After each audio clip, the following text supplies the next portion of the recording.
Doctor Yunus সাহেব আপনার home secretary home যে আছে উপদেষ্টা কোথায়? রাস্তায় নামান, রাস্তায় নামান না। ক্ষমতা আসছেন কিসের জন্য? শেখ হাসিনা নির্বাচনের মাধ্যমে সরকার পরিবর্তনের পথটা আপনি বন্ধ করেন না। নির্বাচনের মাধ্যমে সরকার পরিবর্তনের পথ যদি খোলা থাকতো তাহলে শেখ হাসিনা আজকে এক সারিতে পালাইতে হতো না। এই দেশের মানুষ গণতন্ত্রে বিশ্বাস করে। এই দেশের মানুষ কারো কেনা গোলাম না, কারো কেনা গোলাম না। আজকে তাই বলবো যে আবার ওই ভারতীয় আধিপত্যবাদের কাছে এই দেশটাকে জিম্মি রাখার জন্য যারা জিম্মি রাখছিল আজকে তারা আবার ফিরে আসতে চায়। এই সরকার আপনি ক্ষমতায় আছেন, বিএনপিতে একটা মিছিল করতে গেলে এইখানে যদি আমরা একটা সমাবেশ করতাম, আমাদের যদি 200 লোক হইতো, পুলিশ থাকতো 500, 500-র মধ্যে সিভিল রেসে থাকতো 200।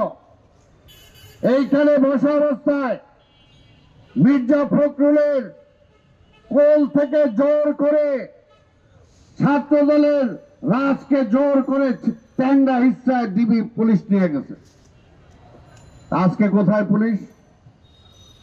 ডক্টর ইউনূস সাহেব আপনার হোম সেক্রেটারি হোম যে আছে উপদেষ্টা কোথায়? রাস্তায় নামান, রাস্তায় নামান না।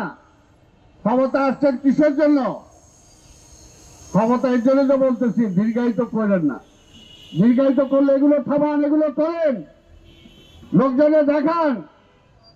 আপনি সময় বাড়াইতে চান কেন? জনগণই তো বলবে যে না এই সরকার ভালো কাজ করতেছে, এই সরকার আরো সময় দেন। আজকে যদি চালের দাম কমাইতে পারতেন, ওই বিদ্যুতের দাম কমাইতে পারতেন, এই যে এই সমস্ত চুরি বাটপারি করে যারা নিয়ে গেছে এখনো আরামে আছে তাদেরকে ধরতে পারতেন। যদি বুঝতাম পত্রপত্রিকা আসতেছে প্রতিদিন আওয়ামী লীগের যারা খুন করছে তাদের বিচার চলতেছে জোরে সোরে, যদি দেখতাম তাহলে না নিজের আশ্বস্ত হইতাম। একটা বিচার এখন পর্যন্ত করতে পারেন নাই, শুরু করতে পারেন নাই। 6 মাস চলে গেল, কেন পারেন না? কেন পারেন না? প্রমাণের অভাব, প্রমাণের অভাব। যে তারা হত্যা করছে, তারা গরিবের টাকা মেরে খাইছে, আবার ওইখান থেকে যে বড় বড় কথা বলতেছে, তো ধরতে পারেন না কেন?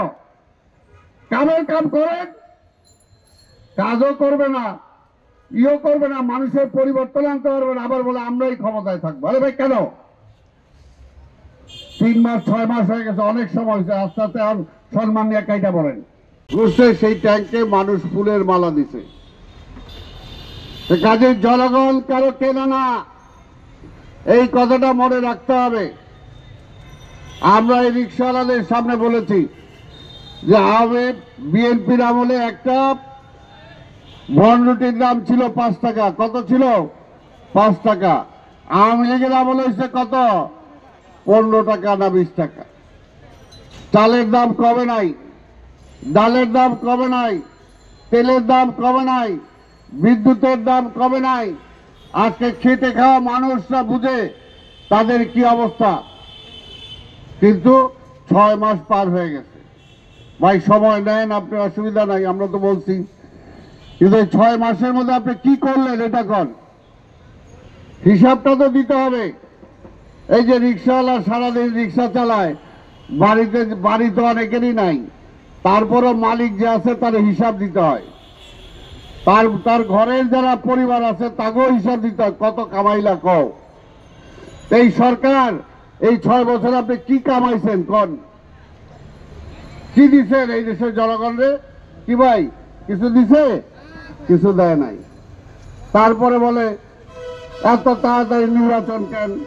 ভাই নির্বাচন আমরা চাইতাম না যদি আপনি কিছু করতে পারতেন, তা আপনি তো করতেও পারেন না কিছু। তো সেই কারণে পাশাপাশি আবার দেখতে পারতেছি যে ওই পরাজিত ফ্যাসিবাদ, ওই হাসিনা আবার ফিরে আসার ষড়যন্ত্র করতেছে। এই 6 মাসে তো এদেরকে একটা বিচার আওতায় নিতে পারলেন না। আজকে প্রশ্ন করতে চাই, জবাব দেন না কেন? ওবায়দুল কাদের পালাইলো কিভাবে? কন আমারে, ওবায়দুল কাদের কিভাবে পালাইলো? গাড়ি নিয়ে বর্ডারে গেল, সেই বর্ডার থেকে আবার সেই ইন্ডিয়াতে চলে গেল, কিভাবে গেল? এই জবাবটা কে দিবে? এই সরকারকেই তো দিতে হবে। যারা ব্যাংক লুট করে খাইছে, যারা মানুষের টাকা লুট করে খাইছে, এই ব্যাংকের থেকে 1000 কোটি টাকা নিয়ে আরেক ব্যাংক বানাইছে, একজনও ধরে নাই, একজনও ধরে নাই। তাহলে কি ধরলেন আপনি? উল্টা মানুষের উপর ট্যাক্স বসাইতেছেন। কে অধিকার দিছে আপনার? কে ক্ষমতা দিছে ট্যাক্স বসানোর? জনগণ আপনার ক্ষমতা দিছে ট্যাক্স বসানোর? আপনার তো বসানোই হয়েছে, যেটা আমি প্রথমে বললাম, বসানো হয়েছে 15 বছর আমরা ভোট দিতে পারে নাই। আপনি একটা নিরপেক্ষ লোক, ডক্টর ইউনূস, আপনার সাথে যারা আছে তারা একটা নিরপেক্ষ নির্বাচন দিবেন। নির্বাচিত একটা সরকারের কাছে আপনি দায়িত্ব অর্পণ করবেন, এটাই হলো আপনার কাজ।